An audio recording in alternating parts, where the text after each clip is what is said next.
we will begin our conversation with the amazing Alycia Wright. And Alycia, you and I were connected through Yolanda. And when I shared what we were doing with the series, this particular series of conversations, she immediately suggested you. And you said yes. So thank you for taking the time to be with us to share all of the amazing things that you're doing as a household CEO. And we know that being in business or being a business owner means that there isn't a consistent, reliable W-2 check, although these days there isn't even the security of such jobs that one would expect, compared to times past, right? But my point is that your enrollment expectations can be exceeded, or you may not necessarily hit the anticipated target in any given month for any given reason. And so, with this awareness, let's talk about your journey and purpose as it pertains to courage. What inspired you to transition from public school teaching to homeschooling your four daughters and leading a homeschool cooperative? You. First, I want to say thank you to both you and Yolanda. Both of you have such giving spirits that you can feel just I don't know how to describe it. Just looking at the work that you both do, reaching out and supporting women and supporting young girls and teens, also a passion of mine. So when I was invited to come here, um, of course it was a yes because I want to give back to people who I see giving back. Right? That's what we do. That's how we support each other and how we show up for each other. So thank you for the invitation. Thank you for the acknowledgement. Um, what gave me the courage to move from public school to private school? I will say that I was also a teacher in the public school. So it was twofold. I come from a family of educators. Well, I'm married into a family of educators. And so, as Black people who fought for the right to attend integrated schools, um, although there were some, not always, there's some cons to that. We lost a lot, but um, you know, it was it wasn't something that I won't say it's anything that I dreamed of doing as I was a child, of homeschooling my children. It wasn't anything that I have really even thought about until the situation came where I knew that I didn't want my children to attend the schools where I taught, which are supposedly great schools, right? They're out here, they're in the West End. People are like, those are the good schools. But they weren't, but being in the school, I saw firsthand the treatment of Black children and the words that were said around Black and brown children, and even said around me and say teacher lounge and just the low expectations. And so, I knew that we had to figure something out, and I also knew that I could do it myself. And my children, I'll say they never attended the public school. We attended a private school. Um, and with my fourth daughter coming along, I was literally going to be making negative dollars by the time we paid for infant daycare and three private school tuitions. And so we just said, this is crazy.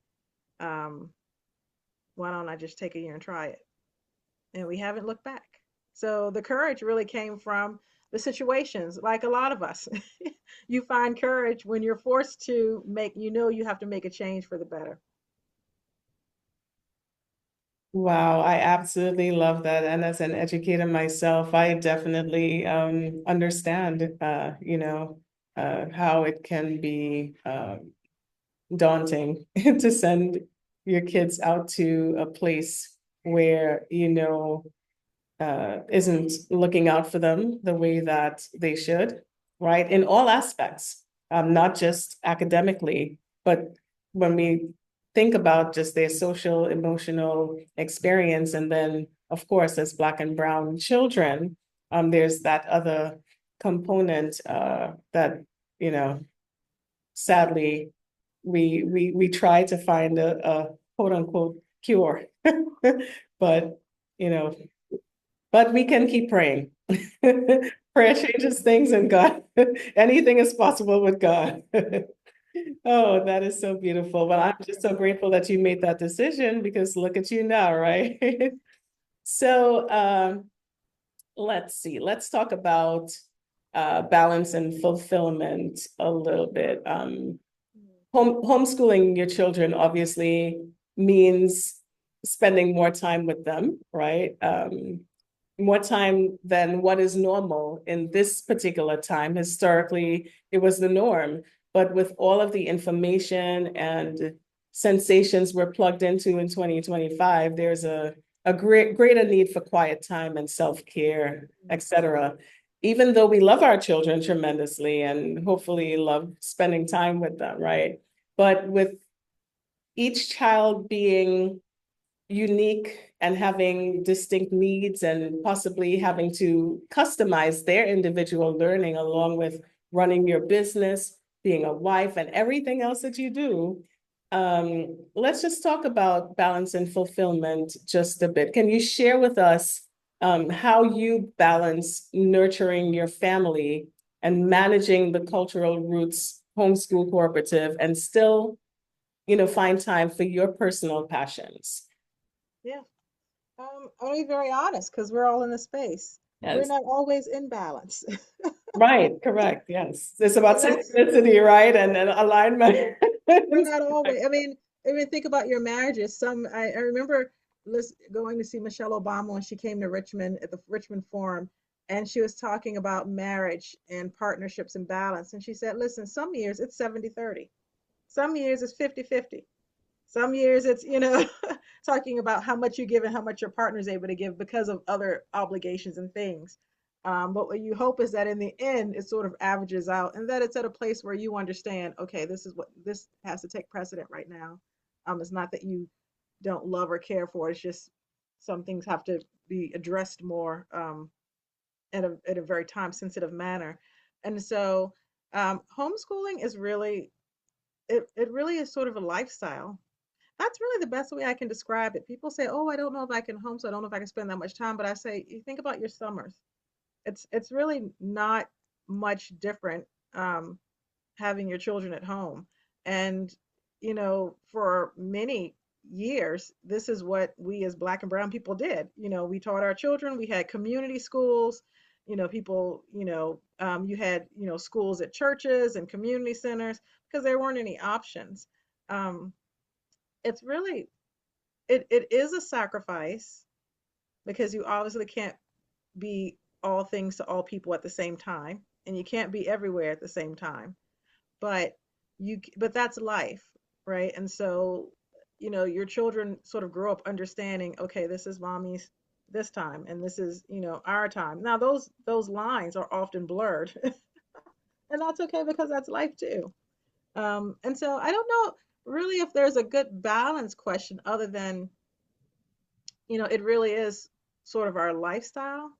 There is no set, this is when we have to do school. Sometimes if we don't get our math work done during the week, it's on Saturday morning. Sometimes it's Friday night. Sometimes it's at grandma's house after dinner. We just get it in where we can when situations arise to sort of throw us off a little bit. We have to be flexible and bend, but that allows for a lot of beautiful moments, right? A lot of beautiful moments where we're able to go and take grandma to the VA hospital and we're able to go and visit this relative and we're able to just to take a break and go to Maymont and play and read books under a tree. Um, I think what homeschooling gives you is sort of this gift of time, or it erases the boundaries of time. I really think that's probably a better way of looking at it. You no longer have to sort of pigeonhole blocks. It just all sort of flows together. I absolutely love that. So it's a lifestyle choice that Mhm. allows you to pretty much do the things that you want to do and need to do, and the things that God is calling you to do, and having that flexibility to do whatever it is in that given moment. I Yeah, absolutely love it. it So, does. pardon, go ahead. Oh, I was gonna just add that it does require, I won't say it requires, but it does help tremendously if you have supports, right? If you think about African people, in the traditions and customs, we aren't necessarily meant to do these things alone. You're meant to have community around you and supporting you. And I think what's happened just as a part of being in this country over hundreds of years is that we've lost that sense of community, right? And so that's a big thing that I really try to focus on, to say, how do you build back community? Understanding you have things that you need to do, and maybe you can't always be there for others, but how do you try to help build in supports for people, right? Or be there when you can be there, or help them connect with others who can support them. And homeschooling definitely is, because if you need to work a 9 to 5 job off site, there's a childcare issue, right, for homeschooling. And that's a real thing. I don't want to ever dismiss that. And that's why I say it's extremely helpful if you have a community of some sort to help you with that. That is wonderful. And that ties right into my next question. And so I guess you can speak more specifically on that. So, what role has cultural roots played in creating a supportive space for homeschooling families, especially for those seeking cultural representation and connection? Yeah, I mean, it's really a large part of my world. When we first began homeschooling, I call it, we dated almost every homeschool cooperative around here, trying to find a good fit. We would walk into spaces, um, and people would say, can we help you? And I'd be like, is this the homeschool group? I've got like 3 kids with me. Like, what? And I didn't hear them ask others, could they help them when they're walking in. And people would have differences. One day my daughter wore a Black Girls Rock shirt, and that was a big deal. And in one place, and I thought, this probably is not the place for us. Um, so I really didn't have a whole lot of option but to create the community that we needed, because it really didn't exist in the way that I needed it to exist. I was not interested in dropping my child off anywhere, because in my mind that was too close to school. Like, I'm like, if I'm going to homeschool, I'm gonna do it myself. I don't mind us having some time with others, but I'm not trying to drop them off and then come back at 4 or 5. That defeats the purpose of what I'm trying to do. And so we just created, we started with 12 families. We're now up to over 50 families. We started with pretty much everybody at, various levels of elementary school. And now last year we graduated our first student from high school. So it has definitely grown. I think people have, especially after COVID, we started in 2016, 2017. So we're kind of veteran homeschoolers, I guess. And then of course, 2019, 2020, we had, the pandemic, and then people were forced into this lifestyle. A number of people came to us. Many, some of them have decided to go back into public schools for whatever reason. Largely it's because of work balance changes. But those who have stayed, one of the main feedback comments we get is that, they don't know if they could have continued doing it without a community, without being in a space with other parents who are also homeschooling, and having that social piece for the children. That really is important. I never want to minimize that, because just like we as adults need social time with other adults, young people do as well. And it especially becomes important if as you're homeschooling teens, because we know those are the years in which they look less to you as your parents and more to the outside world as developmentally appropriate, because they're going to be moving into that world. That's what they're supposed to do. And so they need to have other people, peers their age, to interact with, and to learn all those skills, around communication and conflict, and just all the things you learn at like 15, 16, 17-year old. Easy lessons and hard lessons. No, that's definitely true. And I'm just so glad that you guys were ahead of the game with the whole pandemic, right?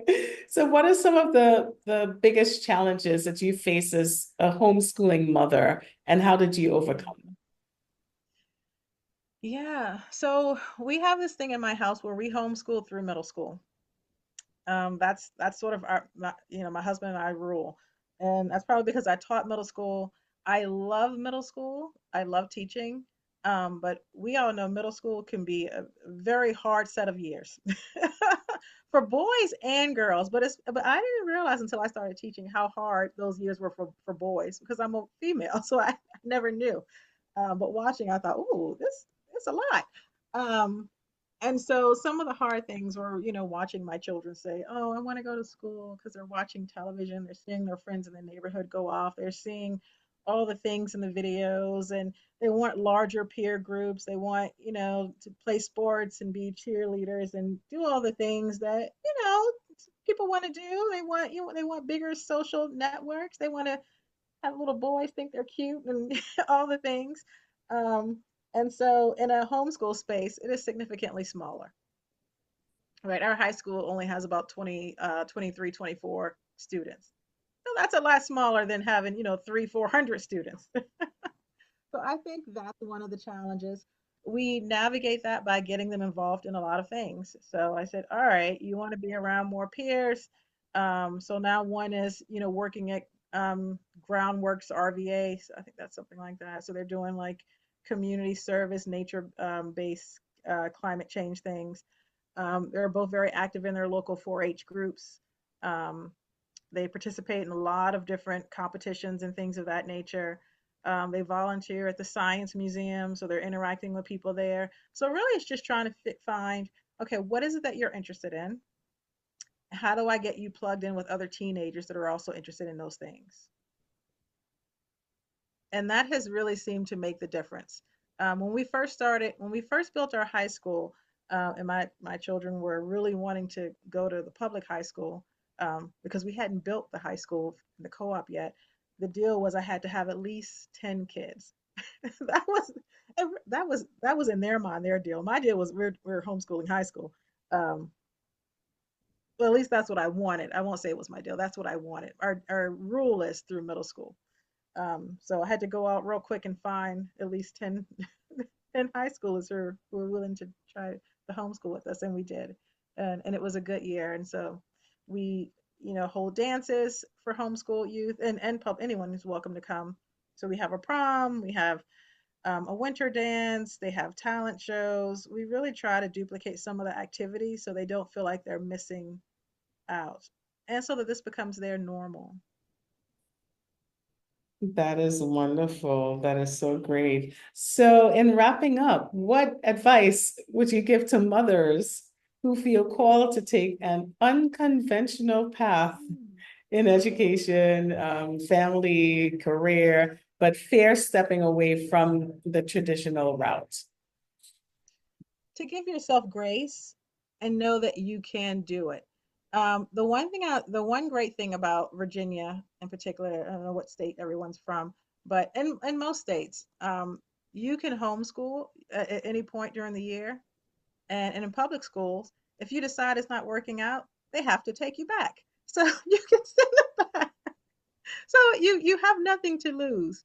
And in all honesty, school a lot of times, because once you unenroll, it's not like you're responsible for that makeup work because it's not like a sick day and you've got to make up the work. You've unenrolled. That work is no longer due. And so school can look kind of like, I kind of say like the young and the restless. Victor Newman is still going to be there. And all the same people, and you just go back and pick up, and you can pick right back up for the most part, with little, with little challenges, that it's not hard to jump back into schools.